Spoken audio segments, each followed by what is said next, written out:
La Jordanie est souvent qualifiée de région aride, infertile et surtout instable. Aride et infertile, en effet, à la grande exception de la vallée du Jourdain, bien sûr.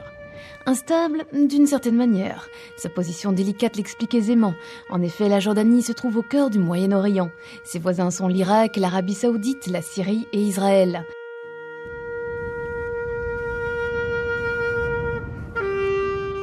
Par sa seule situation géographique, la Jordanie joue donc un rôle important dans le conflit israélo-arabe.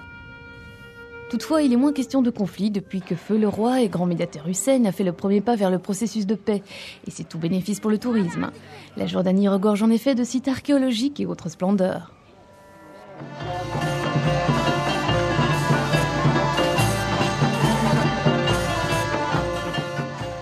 Le Wadi Rum, l'un des endroits les plus connus, se situe dans le sud. Avant de visiter ces vallées sablonneuses, nous vous conseillons de visionner le film Laurence d'Arabie de David Lean.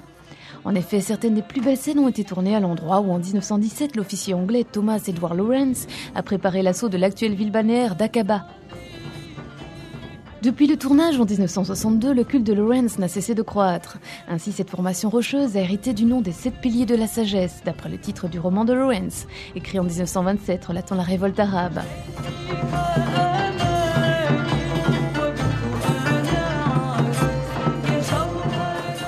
Un peu plus haut, contre le flanc de la montagne, nous trouvons un des hommages rendus à l'officier anglais, la source de Lawrence.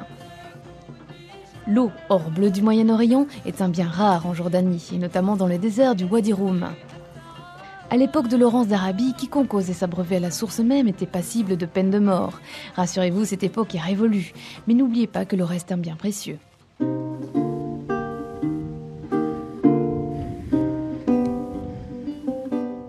Ici, nous pouvons admirer un paysage d'une beauté incroyable. De gigantesques formations rocheuses, sculptées par les intempéries et situées dans une somptueuse steppe désertique. Le Wadi Rum rend pleinement hommage à son qualificatif de paysage lunaire. Il est encore plus beau au coucher du soleil. Entrez dans le désert en jeep et profitez du spectacle.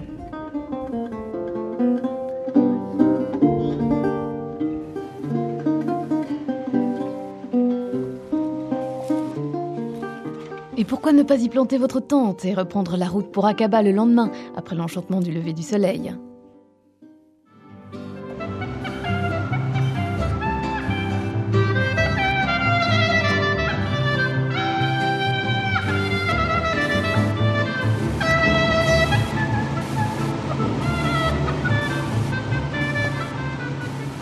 La plupart des touristes élisent Aqaba comme destination finale de leur voyage. C'est le lieu rêvé pour les amoureux de la plongée. Si vous êtes novice en la matière, pas de problème, la plupart des hôtels d'Aqaba proposent des cours de plongée. L'hiver y est particulièrement agréable. Le mercure indique rarement moins de 20 degrés durant cette période, alors qu'au même moment, la température peut atteindre moins 5 degrés dans la capitale. Idéalement, la Jordanie ne se visite pas en été. En plein cœur du pays du désert, l'air sec rend la chaleur supportable. Mais dès que l'on s'approche des points d'eau, tel Aqaba, la combinaison humidité-chaleur rend les 45 degrés intolérables.